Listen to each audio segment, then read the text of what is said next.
Estás escuchando Laboratorio de Juegos, un podcast sobre la creación de juegos de mesa con Pablo Garayzar y Adrián Alba.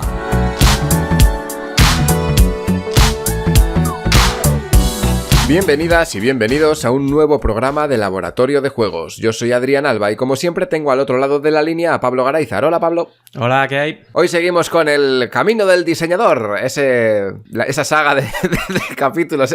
Mi épicos. sección decían, una sección que solamente tiene un audio. Bueno, va a tener dos ahora. Hoy digamos que es el día en el que os voy a dar la chapa yo. Pablo va a dar apuntes y... Y vais a disfrutar de mi aterciopelada voz. Bueno, voy a recapitular un poco lo que conté en el programa anterior. Lo mejor es que lo escuchéis si os interesa. Si no os interesa, pues nada. Pero si pues, hacer una contención, pues no está nada mal.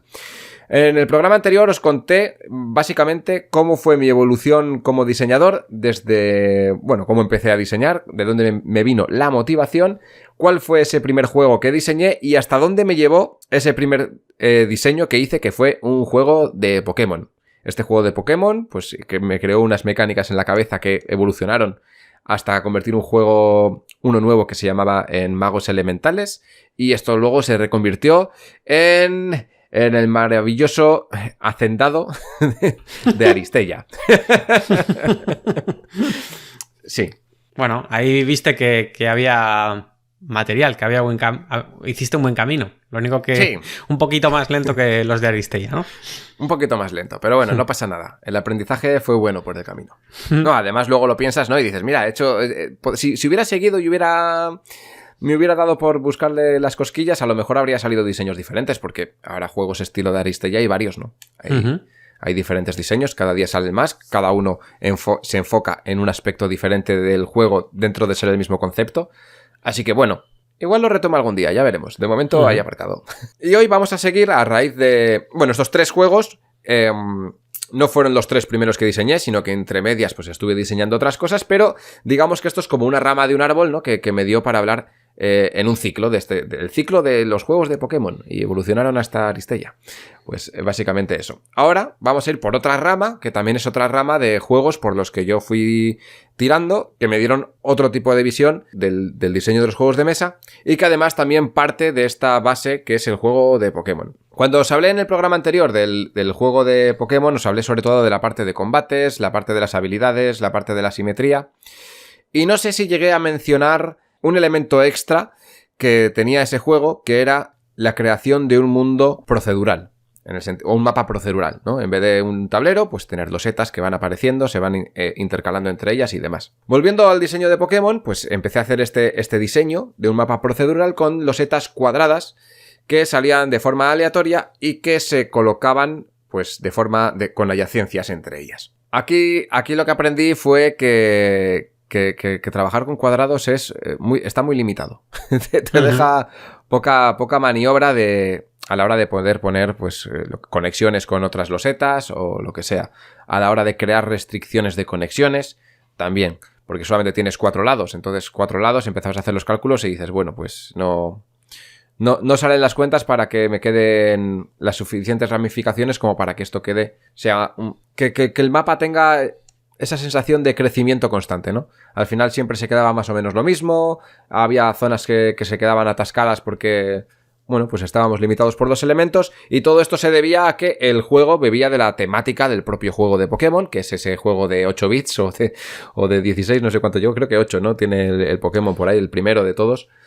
Y al final era, pues eso, una vista desde arriba y solamente tenemos para movernos derecha, izquierda, arriba y abajo. O sea, ortogonalmente, diagonalmente, pero diagonalmente no. Entonces esto se veía reflejado en el juego y también afectó en el diseño. Bueno, este concepto me sirvió para coger esas ideas de, bueno, esto no funciona, esto me va a dar estos problemas. Y entonces pasó el tiempo y llegó la película de los Juegos del Hambre. Esta película me gustó bastante y me llevó a leerme los libros y demás. Y dije, bueno, no existe ningún juego de mesa que haga esto. Igual sí, pero yo no lo conocía, claro. Entonces, bueno, vamos a crear un juego ¿Que de a mesa. esto te refieres al Battle Royale que hay en los Juegos del Hambre o a la historia? Al Battle Royale que hay en los Juegos del Hambre, con el desarrollo que tendrías que hacer, que sería lo siguiente. Este es el concepto del juego, es el siguiente. Es, cada jugador va a ser un personaje. Ese personaje va a aparecer en una zona semi-aleatoria de un mapa. Y va a tener que llegar a un punto siendo el último superviviente. Eso en un principio, ¿no? Que es como igual que en los Juegos del Hambre. Sí. Pero parte con nada y según va pasando la partida, se va haciendo más fuerte. ¿Cómo se hace más fuerte? Se va equipando. Sí, pero eso, pues incluye... Ahora lo contaré, pero bueno, empiezas con nada y coges un palo y una piedra y te haces un hacha, ¿no? Esa es la... O sea, con crafteo, exploración y todo. Los Juegos del Hambre meets Minecraft. Bueno, para mí sería Mix Ark, Survival Evil, pero sí. Esa es la idea, ¿no? Al final tú cuando ves la película, ¿qué ves? Gente que empieza con poco, con algún recurso al principio de la batalla o como lo quieras ver, y con su entorno se va creando lo que necesita, ¿no? Siempre con el concepto de que se va cerrando también el terreno, que esto vino además después en los videojuegos, muchos videojuegos que implementaron esto de cerrar el terreno. Y bueno, y luego también tenemos este juego que es de Island, o Survive the Island, o Survive the Atlantis, dependiendo del año en el que hayas conocido el juego, se llama de una forma diferente. Que también, ¿no? Es una isla que se va cerrando. En este juego de mesa ya existía esta mecánica, yo la implementé también aquí, creando un mapa procedural también con losetas hexagonales. No conocía de Island cuando hice este juego, también hay que decirlo. Yo siempre parto de no conozco nada, empiezo a hacer y luego me doy cuenta de que todo está inventado. O sea, es así. Pero bueno, una vez que me dio la idea, tuve la idea de hacer eso con las losetas, empecé a investigar, que esto ya es algo que antes no hacía y que aquí sí que empecé a hacer, era investigar qué existía en el mercado que tuviera ya esas mecánicas. Entonces ahí es cuando conocí el de Island y conocí algún otro juego que tiene mecánicas con losetas, de crear mapas, de hacer que los mapas tengan una medida y se vayan conteniendo y demás. Yo quería las losetas para hacer estos mapas porque no quería un mapa fijo. O sea, no quería que fuera, pues eso, un tablero y las regiones que fueran siempre las mismas y que todas las partidas fueran iguales, ¿no? Ya partía de la base de decir, quiero que este mapa cambie en cada partida. Que sea explorable, ¿no? Que sea explorable. Bueno, no, el mapa no era explorable, empezaba ya explorado. Ah, vale. Lo que pasa que en cada partida las zonas eran diferentes. O sea, teníamos bosques, teníamos llanuras, teníamos montañas, teníamos lagos, teníamos lo que fuera, y que cada vez estuvieran en localizaciones diferentes. O sea, esto se debe... que comentamos de querías aleatoriedad de entrada, ¿no? Exacto. Exacto. Y esto lo quería desde el principio porque ya había jugado a algún otro juego que los mapas eran fijos, te restringían mucho y era, es que siempre estamos jugando con el mismo terreno y al final tienes siempre llegas a coger una misma estrategia si empiezas desde el mismo punto o lo que sea. Y al final, pues bueno, pues si tengo esto al lado de esto, siempre voy a hacer este movimiento, ¿no? Y bueno, yo buscaba ya esto. Entonces, el concepto del juego era, pues, diferentes terrenos. En los diferentes terrenos podrías conseguir diferentes elementos. Y además, los personajes, dependiendo el tipo de personaje, sería más fuerte en un terreno u en otro. El juego, en concepto, sería lo mismo que los Juegos del Hambre, pero quería meter todas estas cosas para que le dieran un poquito más de realismo. Este juego, aparte del mapa procedural, pues tenía estos personajes a los que en un futuro quería meterles asimetrías, aunque al inicio no las iban a tener. O sea, iba a empezar a diseñarlos diciendo, bueno, creo personajes estándar para todo el mundo y luego ya voy ajustando a ver a quién le puedo mejorar una característica, a quién le puedo empeorar otra y demás. Pero si empezaban todos... Un segundito. Perdona que te interrumpa, pero antes de que nos metamos con la asimetría de personajes, me gustaría que contaras ¿qué entiendes tú por mapa procedural? Porque igual no estamos entendiendo lo mismo tú y yo. Creo intuir por dónde vas, pero me gustaría que me dijeras un poco... No, es que... Sí. El mapa procedural al principio era que empezaban 2 losetas y se iba expandiendo y luego... Entonces se iba haciendo. Pero se iba expandiendo sacando losetas de un mazo... Eso es, porque al principio empezábamos como en la película. Eso, que al final igual me he ido, sí. Primero empezábamos como en la película, ¿no? Todos empezamos en el centro y vamos poniendo losetas eso es, según nos vamos expandiendo, nos vamos alejando, no sabemos a dónde vamos y nos vamos encontrando cosas. O sea, solamente veías lo que era la cornucopia y alrededor y luego ya pues te ibas hasta donde fuera. Y lo llamas procedural porque se va generando sobre la marcha. Se va generando sobre la marcha. Vale. Eso es. Es que cuando se habla de generación procedural o... Sí. Bueno, procedural es en inglés, es basada en procedimientos. Lo que debería haber es un procedimiento. Un procedimiento es...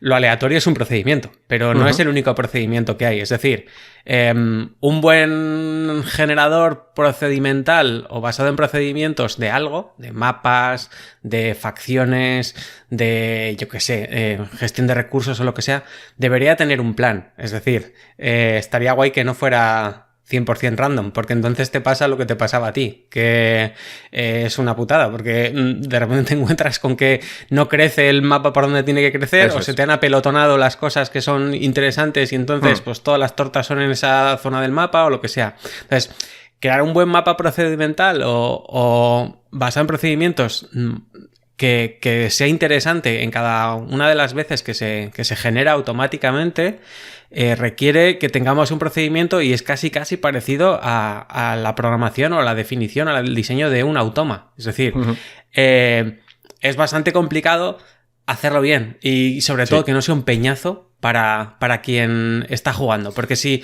lo haces demasiado bien, es como, bueno, ahora tendrías que poner una nueva loseta. Solamente puedes poner, si no tiene adyacencias de color, si no sé qué, tal, y dices, joder, llevo 6 minutos buscando la loseta que podría encajar aquí para que cumpla las reglas del procedimiento que ha inventado quien ha desarrollado ese o quien ha diseñado ese juego, y resulta que me ha costado un montón y al final la he encontrado y digo, qué rollo, hubiese preferido casi una random y que sea la que sea, ¿no? Sí. Eso en los videojuegos se hace muy bien, porque toda esa lógica la hace automáticamente el videojuego y te genera un mapa guay.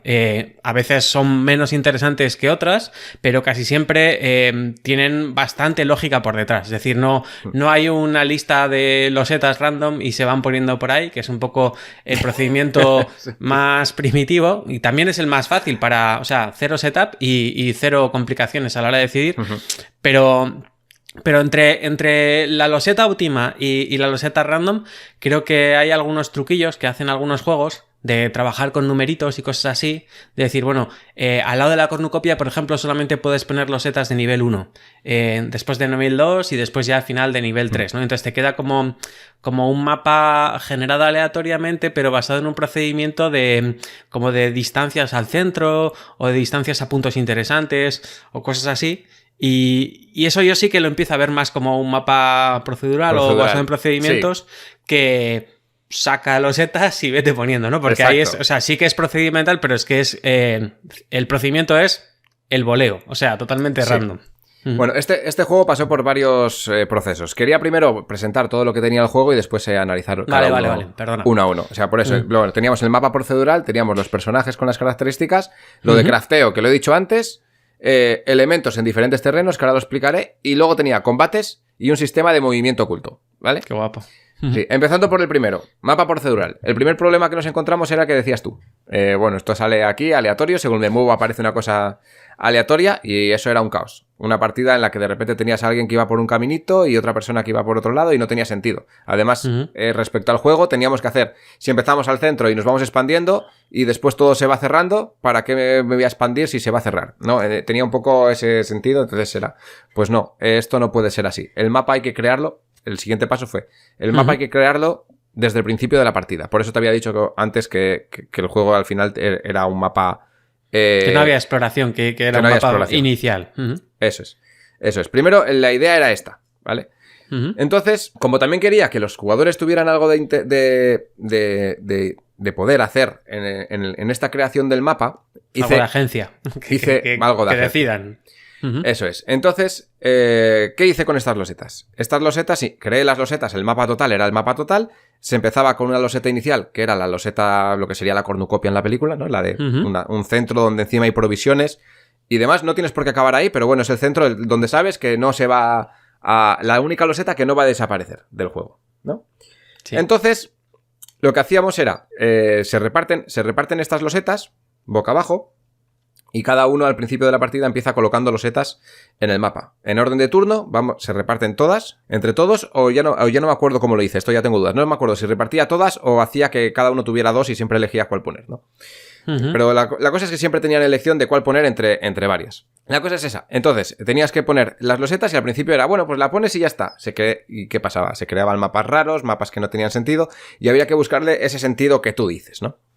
Las losetas estaban preparadas todas para que pudieran estar todas al lado de cualquiera. No había restricción de estar una al lado de otra. Sin embargo, había un par de ellas especiales que sí que afectaban a la partida. Entonces, solamente había 2 restricciones a la hora de construir los mapas. Y quedó bastante bien esto. Una es que siempre que en cada turno de poner loseta, al principio de la partida, la loseta siempre la tenemos que poner lo más cercano a la del centro. De forma que las primeras 6 que pones siempre van a ser alrededor de la loseta central. Y después vas haciendo como en espiral. Pero dentro de ser el espiral la podías poner donde te diera la gana. Pero si a distancia 2, lo más cerca que puedas de la del centro. Me da igual, lo más cerca que puedas.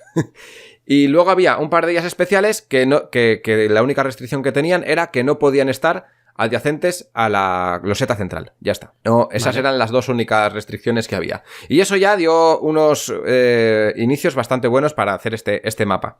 Además, todo el mundo tenía la loseta donde iba a aparecer con su personaje, porque como he dicho, aparecer en el centro no tenía ningún sentido, porque era salir para después entrar y ya no tenía sentido. Entonces, ¿qué hacía? Empezabas fuera de la historia. ¿Qué pasa? Que la loseta de cada personaje estaba en este mazo de cartas, de losetas. Y te podía tocar a ti ponerla donde tú quisieras, con la restricción de que tenía que estar siempre en el borde del mapa. Esa es la única restricción que tenía. Pero claro, te lo podía poner un rival, de forma que tú no siempre lo ibas a poner en el lugar más favorable y la otra persona pues te la podía poner en un lugar muy fastidioso. A priori una idea que dije, joder, qué bien, ¿no? O sea, ya tengo el mapa creado, el sistema del mapa ya me queda bonito, queda centrado todo, queda todo perfecto. ¿Qué problema había? Pues que a veces se generaba un poco de asimetría entre los jugadores para bien o para mal, dependiendo para quién, porque claro, si yo cojo mi loseta y me toca a mí mi loseta y la pongo yo y a ti te la pongo yo también, pues igual te fastidio más poniéndotela en un sitio donde no te pega, ¿no? Bueno, y esto teniendo en cuenta que se hacía antes de la selección de los personajes, que lo hablaremos más adelante. O sea, primero pones el punto de entrada y luego decides quién eres. Y luego decides quién eres. Qué movida. Sí, al principio era al revés, ¿no? Entonces era primero eliges quién eres y después después ya juegas. O sea, ya apareces por aquí. Claro, esto son cosas que aquí he venido a contar todo. O sea, todo hasta la mayor mierda que he llegado a hacer en un juego para que se vean todas las ideas que han pasado por mi cabeza. Bueno, el tema este de poner las losetas y luego decidir quién eres es un poco una mecánica bastante mítica de yo corto y tú eliges, ¿no? Como lo del pastel, que está bastante bien. Eso suele resolver muchas injusticias iniciales. Eso es. Por eso fue a raíz de poner las losetas, de que alguien te podía poner tu loseta, te la podía poner en un sitio malo. Pero claro, si no sabía qué personaje llevas, igual no sabes si es malo o es bueno. Y esto se debe a la pequeña simetría que siempre han tenido los personajes al principio de la partida. Como os he hablado hace un momento, pues en este juego hay crafteo. Y en este juego hay asimetría entre los personajes. Sin meter esa simetría de, bueno, este tiene tanta salud, este tiene tanta fuerza, este tiene tanto no sé qué, sí había personajes que cogí como referencia a seres icónicos de la humanidad, pues diferentes tribus nativas de diferentes lugares a lo largo de la historia, pues basándome en los territorios en los que vivían y en las condiciones a las que se exponían. Por ejemplo, pues una tribu nórdica, ¿no? Pues creaba un par de personajes centrados en esa tribu nórdica, otro par de personajes centrados en tribus indias, otros en africanas y así, ¿no? Gente que vive en condiciones completamente diferentes, entonces están adaptados a unos terrenos completamente diferentes. Estos terrenos son los que estaban representados en el mapa, pues la zona más boscosa, la zona más montañosa, la zona más desértica, la zona más helada, había un montón de zonas. De forma que todos estos personajes, a la vez, aunque tuvieran todos la misma salud y la misma fuerza y la misma velocidad, lo que tenían era diferentes conocimientos. Dependiendo del personaje, tenías más conocimiento en un terreno u otro. Y esto te permitía recolectar mejores recursos en ese terreno e incluso adquirir comida de mejor calidad en ese terreno que si te encuentras en un terreno en el que no sabes moverte. Por ejemplo, pues alguien que vive en el bosque se va a manejar mejor en el bosque que si está en una montaña, por ejemplo. La movida es que si el diseño del mapa es procedural, igual no hay un bosque contiguo, ¿no? O sea, que igual están los cachitos del bosque están sueltos por ahí. Claro. Pero bueno, tú te tienes que mover por todo el mapa. Vale. La cosa es dónde te vas a quedar en cada momento. Y de ahí está la gracia de elegir los personajes después. Una vez que se han colocado las losetas, se exponen todos los personajes y por orden de turno se iban eligiendo qué personajes ibas a jugar. Como tú ya sabías dónde ibas a aparecer, y dependiendo del número de personas que fuéramos a jugar en la partida, pues tenías que elegir o un personaje o varios. Si jugabas a 2, pues te eliges 2 y vas en equipo, ¿no? Y vas en equipo con 2 zonas de aparición y entre los tuyos colaboran. Y así, y bueno, y si eres 3, pues 3 sueltos, o con 3 también, cada uno llevaba 2, y luego ya a partir de 4, pues ya cada uno. Esto se debía a que el mapa era muy grande y jugar solamente con 2 personajes, pues no tenía mucha gracia. Sin embargo, cuando metías, ¿no? Eso es, cuando llevabas a 2, que no costaba tanto llevar a 2, pues al final era como compartido, ¿no? Era como tengo 2 peones en 2 sitios diferentes y con ellos me muevo. Al principio, esto basándome sobre todo también en el Descent, segunda edición, me inspiré para hacer los personajes con las tarjetas de estos de aquí, de este juego. Pues basándome primero en esas características. Había cosas que no me hacían falta, como el movimiento, porque al final teníamos terrenos grandes, no son casillas en las que te vas a mover, sino que son terrenos muy grandes, y tú lo que vas a hacer es moverte de un terreno a otro, entonces te da igual la velocidad con la que te muevas, es un terreno a otro, aunque esté muy lejos, está lejos. No da igual que te muevas muy muy rápido.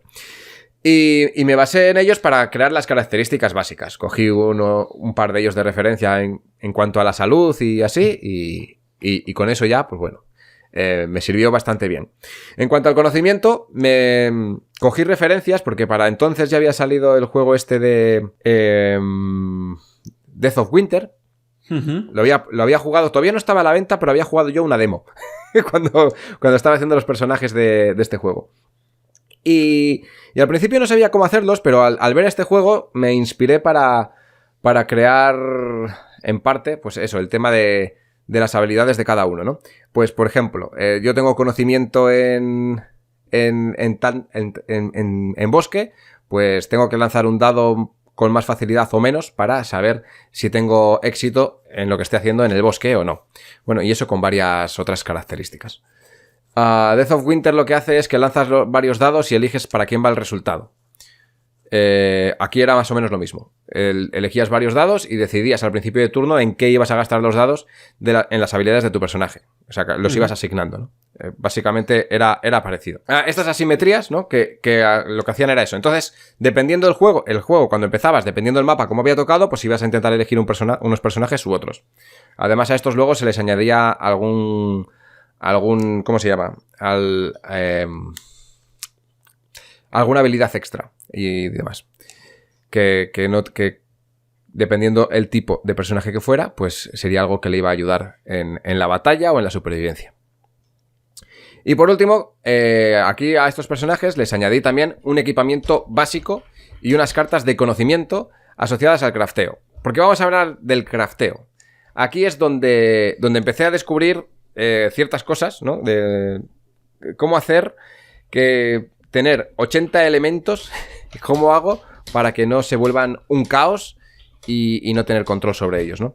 Al principio el crafteo era, bueno, pues vamos buscando, y cuando yo busco en un terreno, busco materiales, pues cojo una ficha de material de dicho terreno y bueno, lo añado a mi mochila.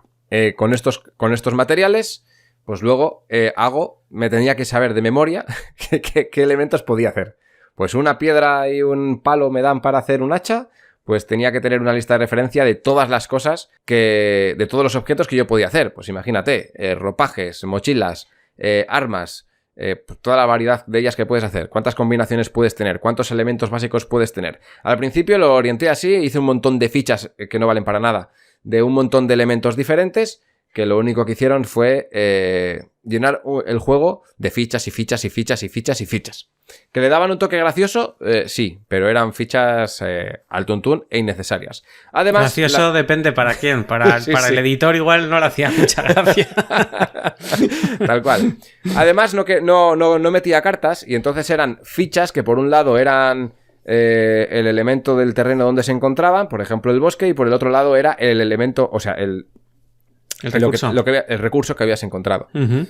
Claro, esto estaba... No, claro, entonces tienes un problema con las fichas, que si las metes en un pool, o sea, dejarlas boca abajo, hay juegos que lo hacen, que las tienes boca abajo y le das la vuelta. Pero preparar una partida en la que tienes que darle la vuelta a 40 fichas para que se queden boca abajo y mezclarlas es un infierno muy grande. Entonces aquí es donde se me ocurrió la maravillosa idea de decir, oye, ¿y si en vez de convertirlo en fichas pongo cartas? ¿Cómo va la historia? Y luego, claro, y yo diciendo, es que las cartas, ¿cómo voy a meter una madera en una carta? ¿No? O sea, tú fíjate, para pensar eso, ¿qué conocimiento tendría yo de juegos?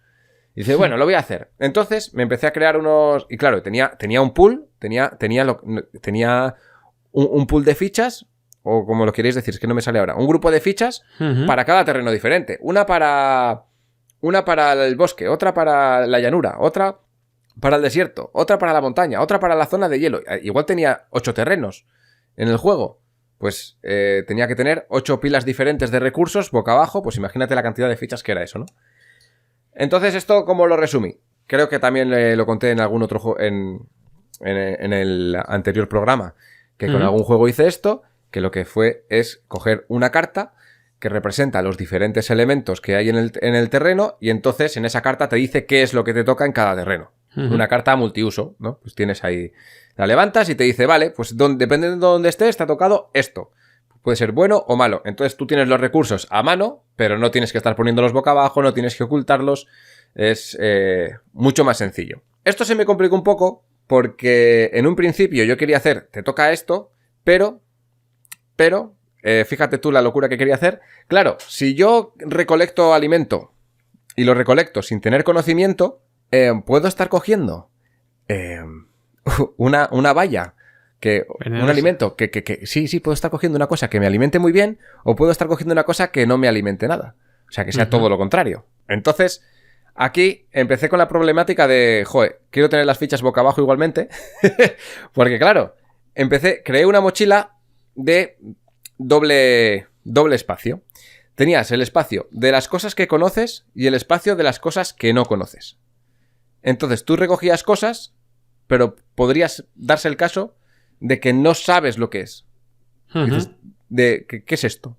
¿Qué es lo que tenía aquí? No lo sabes. Has cogido una hierba y como todavía no tienes conocimiento, no sabes identificar si te la puedes comer o claro, no. Pero te la llevas. Eso es. Eso es. Entonces, claro, porque al final de la ronda tú te tenías que alimentar, sí o sí. Ya. Si no te alimentabas, perdías salud o lo que fuera, ¿no? Claro, y si no tenías alimento que conocieras, tenías que comerte algo que no sabes lo que es.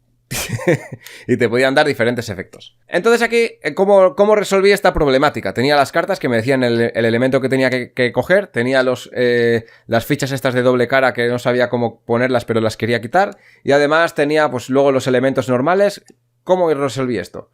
Pues bueno, creé al final unas fichas que representaban los terrenos, de forma que cuando cogías una carta en la que no sabías qué estabas cogiendo, tú cogías esa carta, la ponías boca abajo en tu zona de juego y le ponías una ficha del terreno encima. O sea, entonces tú, cuando ibas a levantar esa carta, levantabas la carta, mirabas la ficha de terreno a la que estaba asociada y ya sabías, ya sin saber lo que tenías guardado, sabías lo que te había tocado. ¿Y si la cogías en un terreno para el que sí tenías conocimiento, no hacías todo ese paripé, ¿no? Ya sabías directamente lo que era. Eso es. Entonces, en la tarjeta de personaje había ya 2 zonas diferenciadas, que era, esta es la fila donde vas a poner lo que conoces y esta es la fila donde pones lo que no conoces. Y luego tú ya jugabas con lo que tú querías. De, bueno, pues esto lo conozco, esto no, pero bueno, a ver qué es lo que pasa, ¿no? Sí, pero todo este rollo es más que nada para más que el crafteo, que bueno, no sé si Sí. la gente conoce el verbo craftear, es un barbarismo del inglés Sí. de construir cosas a partir de otras, ¿no? Es más la explotación de recursos desde el mapa, ¿no? Es decir, primero exploto recursos, pero luego la mecánica de crafteo en sí todavía no te has metido con ella, porque No. eso es combinatoria pura y ahí Sí. se te puede ir de las manos bastante fácil, ¿no? O sea, es un Sí. poco cocinar con TNT. Claro. O sea, a ver Sí. cómo lo resuelves. ¿Cómo lo resuelvo? No, esto al final, claro, era un árbol de cosas que podías hacer. Entonces, esto se iba de las manos. ¿Cómo voy a poner que puedes hacer 30 cosas con 20 elementos diferentes y 20 historias diferentes, no? No, esto lo solucioné de otra forma. A cada personaje le di un mazo de cartas exclusivo de las cosas que sabía hacer. De forma que tu personaje sabe hacer un hacha con ciertos elementos, tu personaje sabe hacer una comida mejor con otros elementos y alguien sabe hacer una ropa con tal, ¿no? Entonces, esto solucionó bastante el problema, que a priori era un caos saber lo que tenías que hacer, pero claro, una vez que tienes unas cartas que te están diciendo este personaje solamente hace esto, entonces ya el problema se reducía bastante, porque tenías ahí tu equipamiento que podías crear y simplemente tenías que ponerle los recursos encima de forma casi intuitiva, de decir, vale, este lo tengo, lo pones encima y cuando lo tenías hecho podías gastar una acción para equipártelo porque ya lo habías creado. Ya está. Al principio la idea era que cada personaje pudiera hacer cualquier cantidad de elementos posibles. Si quisiera dárselo a otro personaje se lo podía dar. Al final lo reducí porque eso era caos. Era añadir fichas, era añadir de todo. O añadir muchas copias de las mismas cartas, que eso también se podría hacer. Pero al final lo reducía que, bueno, cada uno se hace lo suyo y aquí a pastar. Básicamente. Pero sí se podría hacer, pues eso, metes varias copias de la misma carta y sabes que ese personaje hace eso y siempre lo mismo. Entonces para todos es lo mismo. Entonces te hacía falta ya pocos elementos. Decías, vale, pues me hace falta, meto elemento piedra, madera y lo que sea. O sea, me lo estoy inventando ahora, pero 2 elementos o 4. Y dependiendo qué personaje haga qué cosa, pues le meto estos elementos para que cree lo que sea.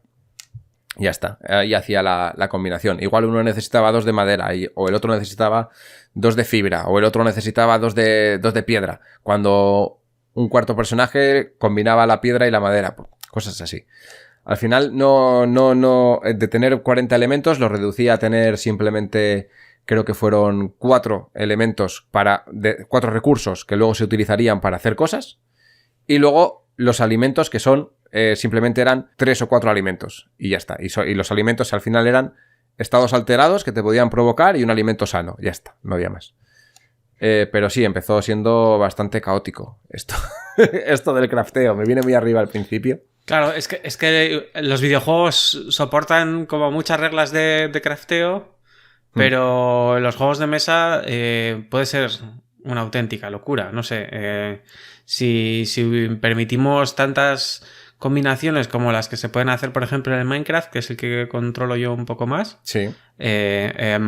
Pues no sé, tendríamos que tener un libreto con todas las fórmulas, ¿no? Sí, exacto. Y aparte, mogollón de recursos de cada uno, porque es que esto va creciendo y creciendo. Es decir, como cuando crafteas un nuevo recurso, luego ese recurso es uno más para toda la combinatoria. Es decir, ¿qué pasa si crafteo un hacha y después con varios hachas puedo crear un no sé qué y tal? O sea, claro. Al final se va complicando, que es un poco lo gracioso de estos juegos, ¿no? El Minecraft es un poco eso, la gracia de que con muy pocos elementos iniciales, bueno, que finalmente ya no son tan pocos porque hay un mogollón de materiales iniciales, pero con bastantes de ellos los combinas y haces cosas acojonantes, ¿no? Entonces, en un juego de mesa, como intentes hacer eso, o tienes a la gente consultando permanentemente cuál es el libro de fórmulas, entre comillas, que hay para hacer todo eso, y en esas consultas, pues a ver cómo lo haces para que no vean la fórmula de lo de al lado y que pierdes un poco la gracia esta del momento ajá de qué guay, si mezclo estaño con no sé qué, resulta que he encontrado la fórmula para hacer no sé qué cosa, ¿no? Sí. Si la ves ahí al lado justo de haber mirado otra cosa, pues ya se pierde la gracia. Y luego que a nivel de producción A ver cómo, ostras, Inviable. Eso no se puede, ¿no? No se puede. Por eso hay que contener, o sea, sí. Se puede tener un elemento de crafteo, un juego de mesa, pero casi siempre tiene que ser bastante contenido, como has comentado tú, ¿no? Sí, al final era eso, simplemente coger 4 elementos contados, asignárselos a cartas y las cartas que tuviera el personaje en ese momento, no tenía más. Yeah. Sí tenía alguna cosa extra, pero esto ya no era crafteo, pues que a veces te podías encontrar pequeños cofres que te daban como equipamiento especial, y ya está, o sea, lo encontrabas y ya está. Pero sí, el crafteo se quedó en lo que iba a ser un árbol de habilidades súper largo a nada. Poquita cosa, cada uno sabe hacerse lo suyo y listo. Y con eso a sobrevivir. Que al final es lo que pedía el juego. El juego al final no era de craftear, era de sobrevivir y de quedar el último. Uh-huh. Bueno, ya os he hablado de los diferentes elementos que había en los terrenos. Que cada elemento daba unos recursos diferentes. Ya lo hemos solucionado con esta carta que tenía muchos elementos y esa ficha que te dice en qué elemento se encuentra esa carta cuando no tenemos ese conocimiento. Y luego hay otra cosa extra que bueno, había hablado antes de combates y de sistema de movimiento.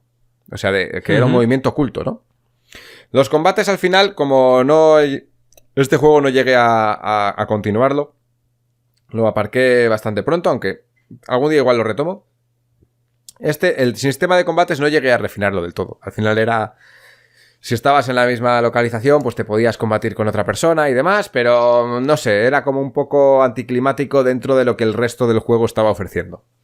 Sin embargo, el sistema de movimiento, sí que quería hacer un sistema de movimiento oculto para que no todo el mundo supiera dónde estabas en cada momento, y al principio se me hizo un poco tedioso, porque digo, ¿cómo hago yo para que la gente... se mueva con su personaje sin que otros sepan, ¿no? Entonces, tuve varias opciones. No conocía ningún juego que hiciera esto. Entonces tuve que improvisar. No encontré, busqué en internet, tampoco encontré nada. Yo que seré torpe buscando, que también puede ser. Y no se me ocurría. Entonces, lo primero que probé fue una cosa muy tediosa. Era que cada persona tuviera en su mano una mano de cartas que fuera deletreando. ¿Cómo era? ¿Cómo lo tenía asignado? Tenía letra y número. O no me acuerdo exactamente. Al final le di una numeración a las losetas, tenían una numeración. Entonces era AA, BB, CC o como fuera, ¿no? Y entonces tú tenías en la mano estas localizaciones. Al principio eran el A por un lado y el 1 por el otro. Y al final dije, mira, cada localización que se llame de una forma y ya está. Pero era complicado. Era complicado. Entonces, ¿qué hacías? En tu turno, si te querías mover, tú te ibas moviendo colocando cartas boca abajo, diciendo, bueno, pues me estoy moviendo, estoy en la zona A y me muevo de la zona A1 a la zona A2 o a la zona A3, ¿no? Era algo así. Y tú ibas dejando un registro de dónde te ibas moviendo. Pero claro, si yo no podía tener en la mano 80 cartas As y 80 cartas del 1 al número que fuera. Y era súper tedioso. Entonces dije, vale. Tenemos otra solución. Vamos a poner una carta por cada loseta que tenemos en la partida. Y entonces era, vale, ¿cómo me muevo en oculto? Pues tú tenías tu personaje en la zona inicial y te movías en oculto poniendo cartas boca abajo diciendo a qué loseta ibas. Pero no a nadie le decías en qué loseta estabas. Entonces tú, claro, aquí entraba un gran problema. Y es que tenías que confiar en que la gente no hiciera trampas cuando estaba jugando. Y este elemento no me gustaba nada. ¿Por qué? Porque claro, tú veías dónde estaba esa persona, decía, no, está en la zona tal. En la zona donde ha empezado a jugar, me da igual. Sí. Ha jugado una carta, se ha movido a esta loseta o esta loseta. Pero claro, esta persona dice, vale, pues ahora yo voy a recolectar recursos en la loseta en la que estoy, pero como no sabéis en la que estoy, yo os digo en la que estoy. Venga, entonces hago y hay que confiar en la buena fe de esa persona en saber que realmente estaba donde está. Y claro, Ya. eso era... Eso... un poco feo, ¿no? O sea, porque sí. está claro que dentro de lo que es el círculo mágico y todo esto, la gente no va a hacer trampas y tal, pero es que a veces ni siquiera son trampas, a veces es gente que se equivoca. Sí, sí. Y que dices, joder, o sea, no ha habido un intento consciente de liarla, pero la que has liado, porque yo me he basado en la lógica y he podido intuir dónde podías estar y tú de repente te has basado en tu mente olvidadiza y nos has liado a todos y encima has sacado beneficio de eso, ¿no? Así Claro. que da un poco de rabia. A mí me Sí. gustan más los juegos de movimiento oculto donde hay una especie de rastro oculto que se puede desvelar al final de la partida Eso y es. que permite comprobar que sea un poco la prueba de que no la has liado. O sea, de que dices, bueno, pues yo no tenía muy claro por dónde andabas, pero ahora viendo pues las cartas que has ido utilizando de movimiento, veo que todas las cartas que has usado son coherentes con esta trayectoria que me acabas de decir, así que bueno, me lo creo. Ujú. Sí. ¿Cómo Pues lo resolviste esto? lo resolví de otra forma completamente diferente. Sí. La cosa es que al final esto lo deshice y creé... Lo que hice fue crear 3 fichas para cada personaje. Uh-huh. Luego creo que esto se utilizó en un juego llamado Alien vs Predator. Creo que los Predator o los Alien, no me acuerdo quién, utilizaban un sistema parecido. No sé si exactamente igual porque no he llegado a probar el juego y no sé cómo funciona, pero sé que tiene algo del estilo. Entonces, ¿yo qué hice? Para cada personaje creé 3 fichas. Estas 3 fichas, por un lado, eran solamente una. Era, digamos que en color, es la buena. Y por el otro eran todas iguales para que nadie supiera dónde estabas, ¿no? Como imagínate, por un lado todas blanco y negro y por el otro todas blanco y negro menos una que es la buena, que es la que va sin color. Uh-huh. Entonces, claro, esto solucionó mucho de los problemas porque tú estabas en una localización y tú ponías la ficha en la que estabas, ahí tenías que dejar una ficha siempre y podías poner a los 2 sitios a los que podrías haber ido, como ramificación. Todo el mundo hacía ese movimiento y todo el mundo... Antes, al principio de las fases, cada jugador jugaba todo su turno entero, pero aquí cambió la cosa. Aquí dije, no. Primero la gente se mueve. Primero nos movemos. O sea, tú estás en un... A ver si lo entiendo. Tú estás en un hexágono. Tú estás en un hexágono. Y tienes 6 fichas en blanco y negro. 3. Tienes 3 fichas. 2 buenas y una mala. Pero desde un hexágono te puedes mover a varios 6 direcciones. Pero tú solamente pero tú tenías que decir a cuál te movías. O sea, a cuáles de las dos sitios que te podías mover. Una era señuelo, otra es que te podías haber quedado donde estabas y otra es a la otra localización donde habías podido ir. Vale. Siempre tenías 2 señuelos y una real, ¿vale? Vale, entonces, o sea que realmente la gente no sabe exactamente dónde estás, pero sí sabe la zona, pero ¿no? intuye, eso es. Intuye dónde puedes estar. Muy bien. Eso es. Mola. Eso es. Era porque así no todo el mundo puede mentir. Y así todo el mundo tiene noción, no del todo, pero tiene una noción de dónde puede estar esa persona. Entonces ahí está la gracia. Que entonces cada persona elegía... Era una fase de primero nos movemos. ¿Dónde nos movemos? Yo pongo mi señuelo aquí, yo pongo mi señuelo aquí y me muevo aquí o no. Todo el mundo lo hacía. Porque claro, tú en tu turno sabes en qué loseta estás, coges las tres fichas y partiendo de esa dejas una ahí, la que tú quieras, y las otras 2 las repartes. Como quieras, en cualquier dirección, en la que a ti te guste. Pero las repartes. Y todo el mundo hace eso. Y una vez que se ha hecho eso, se empieza a jugar el jugador en turno, levanta la ficha donde es el primero, levanta la ficha y dice, pues yo estaba aquí. Y las otras las retira y hace su juego desde la loseta en la que estaba. Luego el siguiente. Y luego el siguiente. De forma que, claro, al principio lo dices y dices, no, pues que claro, el primero que desvela, ¿para qué ha tapado? Si ya sabe dónde está, ¿no? Bueno, esto al final era al principio del turno, pero al final se hacía al final. Entonces, no, tú jugabas el turno y después te colocabas en aleatorio. Otra persona jugaba el turno, se colocaba en aleatorio, y así. Entonces, siempre estabas en 3 sitios a la vez y en tu turno tenías que revelar dónde estabas para hacer las acciones. Entonces la gente es como, vale, he escuchado ruido, sé dónde está. Pero al final del turno, ¿a dónde se ha ido, no? Eso es lo que pasaba. Y al final sí que creaba un poco el, joder, sé que está cerca o no, pero esa sensación de no sé exactamente dónde estás. Al final sí quedó intuyo por bien. dónde vas, pero exactamente no. Eso es. Esa parte me gusta un montón, porque también los juegos que son tipo, yo qué sé, el Drácula o así, que no sabes nada, o sea, simplemente es como... al final de la partida podemos comprobar si lo habéis hecho bien o mal, pero no tienes ninguna intuición, tampoco me terminan de enganchar, porque creo que cuando alguien está haciendo una huida, un escape, y hay otra gente que está un poco al loro de qué es lo que está haciendo, siempre hay algún rastro, alguna pista que dices, bueno, igual aquí ahora mismo no está, pero ha estado, porque he visto un fuego que acaba de...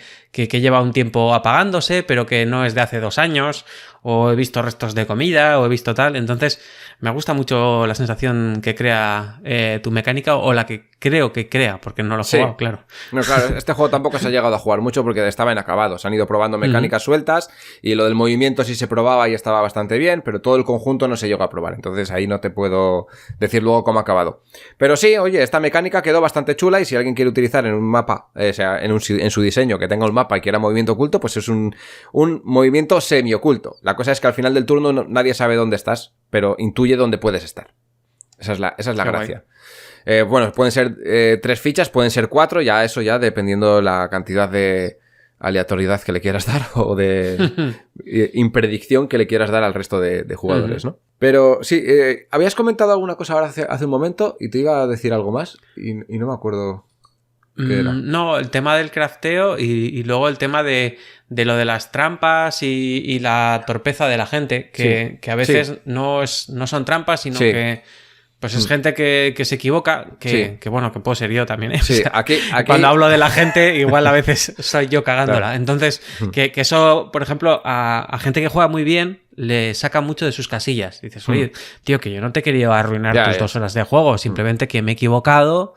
pero te has equivocado y entonces a mí me has hecho que tome unas decisiones malas porque tal, y yo, vale, pues lo siento mucho, tío, o sea, no no puedo decir otra cosa que es eso, que es debido a mi torpeza. Entonces, si como gente que se dedica al diseño podemos evitar eso, o por lo menos minimizarlo como has hecho tú, dices como, si pongo los señuelos y tal, y de repente me he equivocado, tú que me estás analizando ahí a tope, me puedes decir, oye, tío, no puedes poner aquí los 3 señuelos porque es incoherente con lo que acabas de hacer antes.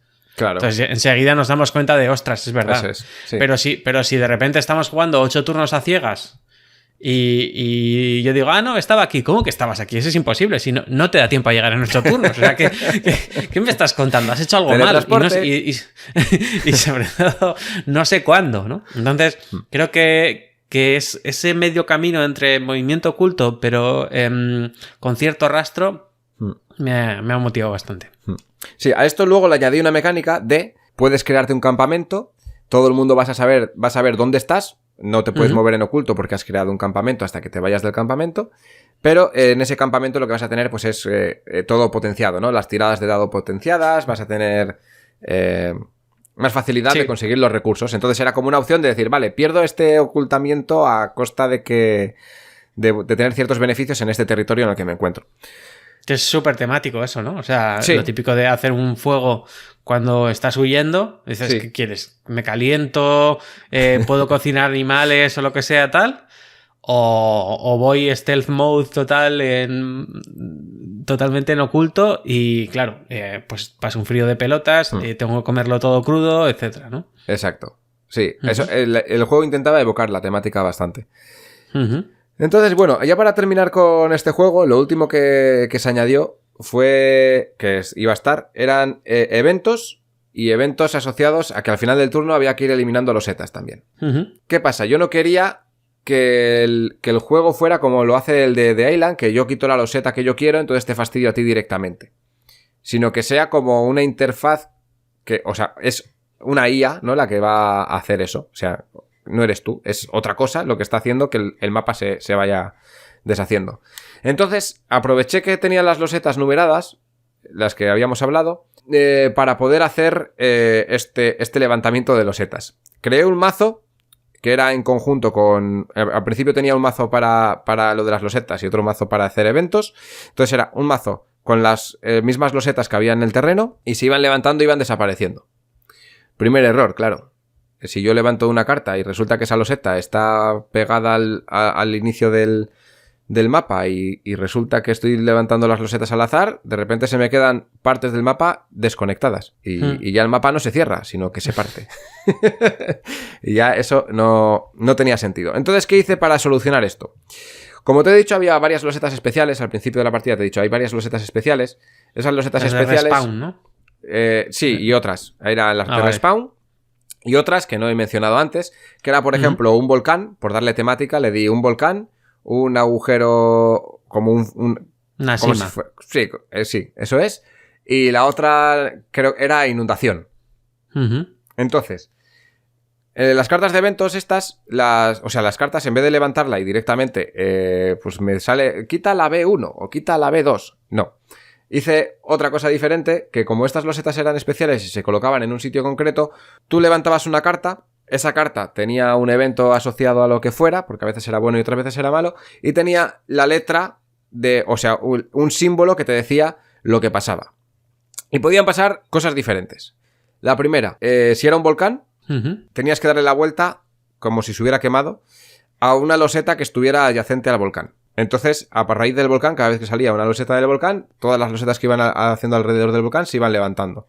Siempre tenías que quitar la loseta más próxima al volcán. Entonces, si quitabas muchas, pues al final el volcán se iba expandiendo cada vez más y más. Luego, la de la inundación.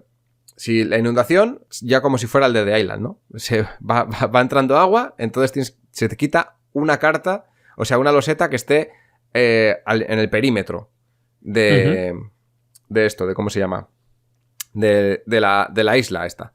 Pero claro, partiendo de la loseta que representa esa inundación. Y lo mismo con la otra, que era la sima, que me has dicho, pues lo mismo. Era por darle 3 temáticas diferentes y que tuvieran un poco de sentido y que no tuvieras capacidad de decisión de decir, es aquí, aquí o aquí, en la que yo quiera. No, o sea, no iba a poner 3 volcanes, quería que fueran 3 cosas diferentes para que en las cartas fueran elementos diferentes. Que podía ser volcán 1, volcán 2 y volcán 3, o podía ser fuego 1, fuego 2, o podía ser, sin más, quita una loseta a partir de aquí. Que podía ser cualquier cosa. Pero bueno, esa era la idea. Y al final quedó bastante resultón porque el mapa realmente se iba cerrando en círculo. Siempre se iba cerrando bastante bien. A veces igual se cerraba más de una zona, otras veces se cerraba más de otra, pero al final se iba cerrando hacia el centro, que era lo importante. Si había sobrevivido a llegar al centro bien, y si no, pues bueno, pues tenías que ya pegarte en el ímpetu final con el resto de personas en la partida. Como digo, el juego ya se quedó aquí. No llegué a refinar el sistema de combates. El sistema de combates no me llegaba a convencer porque era, bueno, estamos aquí sobreviviendo, pero en realidad tampoco sé yo hasta qué punto estamos sobreviviendo. Se me ocurrió meterle alguna forma de interactuar entre las personas de otra forma, pero ahí se quedó, en el limbo. De otra forma que no sea hostias, básicamente, quieres decir, ¿no? Eso es, sí, que darse hostias puede ser una opción, pero a lo mejor otra cosa. Quizás la temática primitiva no le pega bien, sí, y a lo mejor es mejor una temática un poco más futurista con algún elemento que te deje, yo qué sé, hacer otra cosa. O colaborar parcialmente o algo así. Sí, bueno, colaborar siempre podían colaborar hasta que quisieran. Ya, claro, pero que merezca la pena. Sí, claro, es que no merecía la pena en ningún momento. Sí, bueno, la idea del juego era esa. Sigue estando, me parece que es una idea chula, pero es un juego difícil de llevar a cabo con todos los elementos que he querido incorporar. Eso sí. Me mola mucho el tema de cómo ha resuelto la generación semiautomática del mapa, la destrucción semiautomática del mapa. Ahí ya... Eso sí me parece más procedimental. O sea, como que hay cierta... Además que hay cierta agencia por parte de quien está jugando para predecir cómo se va a ir destruyendo el mundo. Y decir, ¿me da tiempo a arriesgarme a hacer esto? ¿O me va a pillar la inundación fijo? Sí. O ese tipo de cosas, ¿no? Entonces, ahí estoy como más cómodo a la hora de jugar. Como quien dice, o sea, se está derrumbando todo, pero no siento que el juego va a ser injusto conmigo. Simplemente si soy un flipado y creo que voy a llegar y resulta que luego tengo una mala tirada o me he arriesgado mucho, pues ahí he forzado mi suerte y me he caído con todo el equipo, ¿no? Y ya está. Pero la generación inicial del mapa, pues sí que me genera bastantes más dudas. Te lo digo porque es que tengo un prototipo pendiente de hacer tiene que ver con redes de ordenadores. Y claro, las redes de ordenadores no se generan así espontáneamente como pueda ser yo que es una colonia de bacterias, sino que tienen sus reglas, ¿no? Entonces, pues primero, pues normalmente suele haber un firewall que protege de los ataques de fuera, luego suele haber una serie de servidores, luego pues suele haber otro firewall y entramos en la red local que puede estar conectada a una wifi, bueno, un rollo, ¿no? Entonces, el caso es que a mí esto de ir sacando losetas, pues me parecía como muy cómodo, pero veía que no se me generaban redes que tenían sentido en el mundo real, ¿no? Entonces, claro. Pues analizando un poco, se me ocurrió lo de poner diferentes niveles de losetas, pero entonces las redes me quedaban muy parecidas todo el rato. Y claro, si es un juego de ir explorando redes, porque pues, va un poco de rollo hacking, de voy a infiltrarme en una red empresarial y voy a intentar conseguir ciertos datos, etcétera, pues se me hacía muy poco diferente cada partida.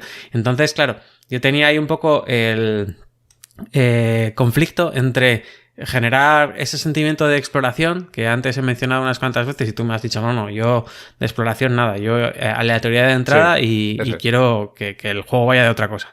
Pero yo sí que quería hacer ese tipo de cosas, pero por eso por un lado, y por el otro lado tenía el problema de que si encorsetaba mucho la generación basada en procedimientos de mi red, pues hacía que la exploración fuese siempre sota, caballo y rey. O sea, si no está aquí, si no está en este otro lado.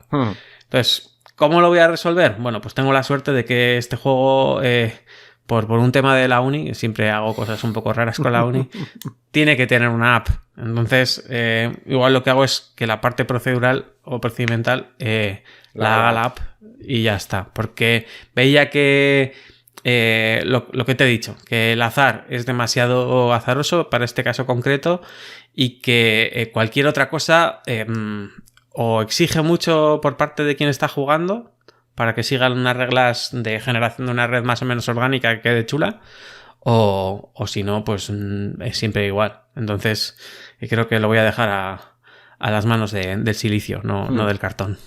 Sí.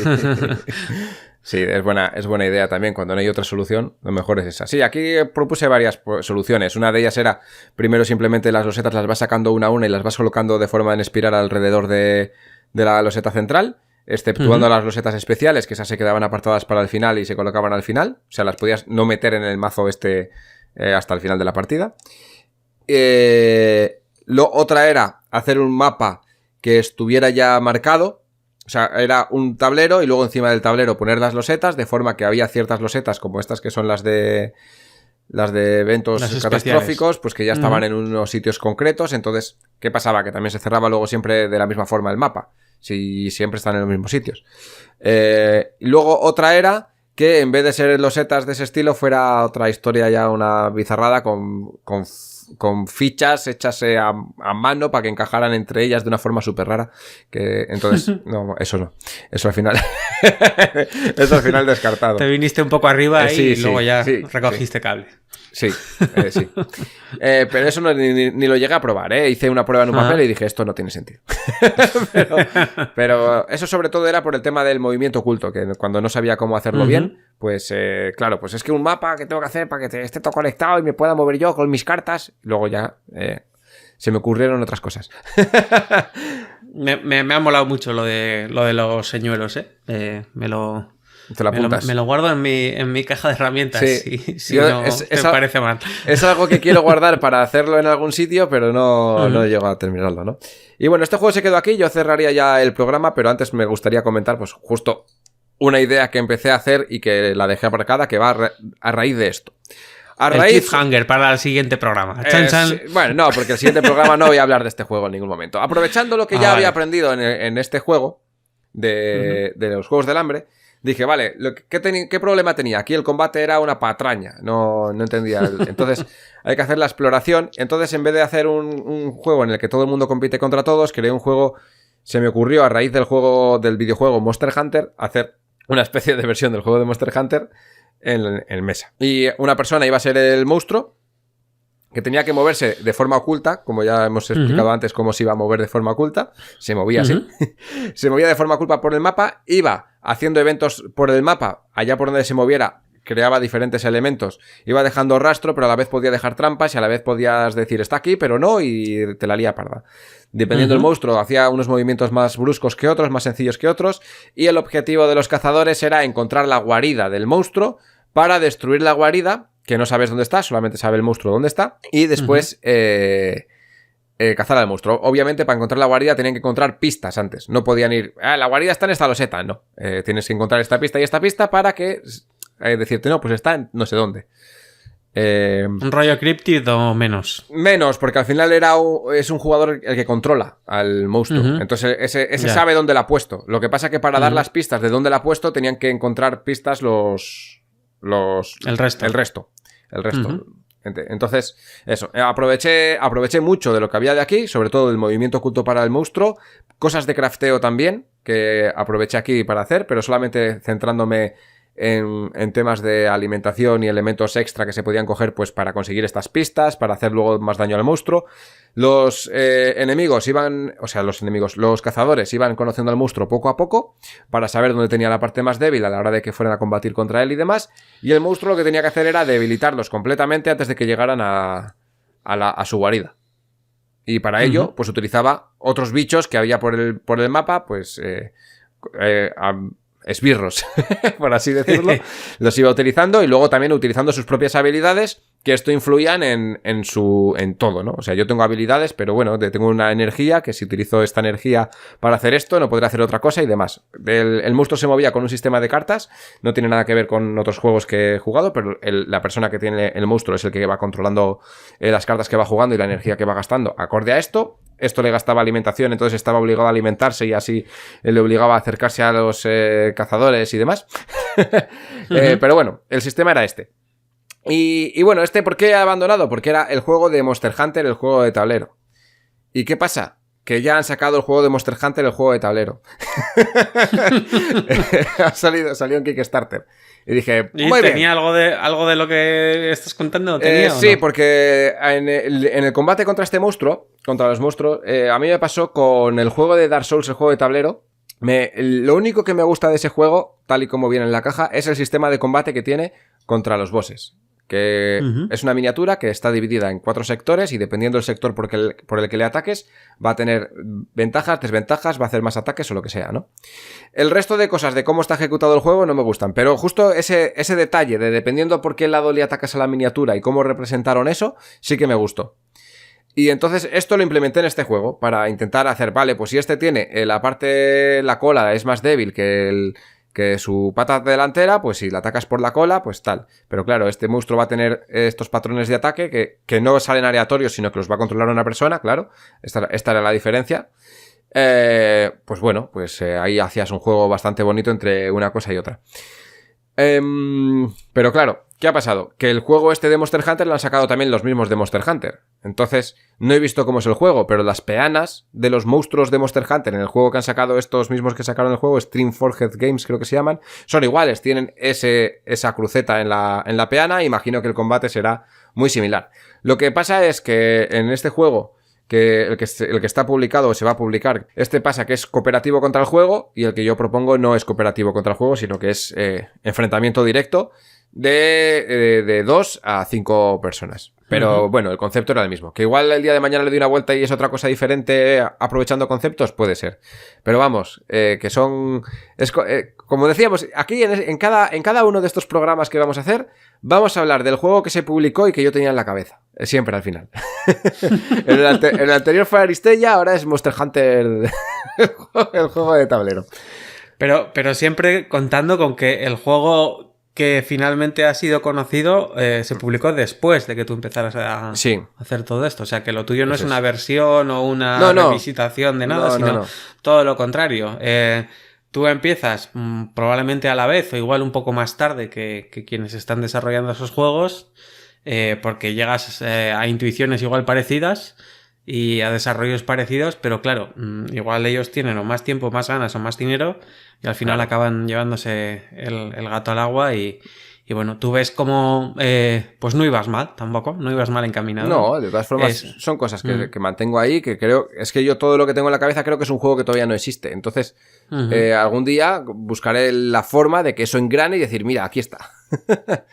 Sí, aparte que es lo que decías tú antes, que no es que quien llega primero golpea 2 veces y arruina todo tipo de juegos que se parezcan, sino al contrario, muchas veces se genera una necesidad de que haya juegos que utilicen este tipo de mecánicas, y si hay un juego solo que es el que hace eso, pues genera cierta ansiedad en el mercado, ¿no? Es decir, como, yo qué sé, sale el azul, sale el sagrada y la gente ya se queda como, bueno, ya hemos jugado los dos, ¿ahora qué? ¿Ahora qué pasa? Sale Riff y claro, ya toda esa gente que estaba súper yonky lo compran a saco, y luego sale el azul, cristales de no sé qué, de Sintra y van, o sea, que al final a veces que haya 5 o 6 juegos que tengan un aire, un acento, un olor o algo similar, puede ser muy beneficioso para todos,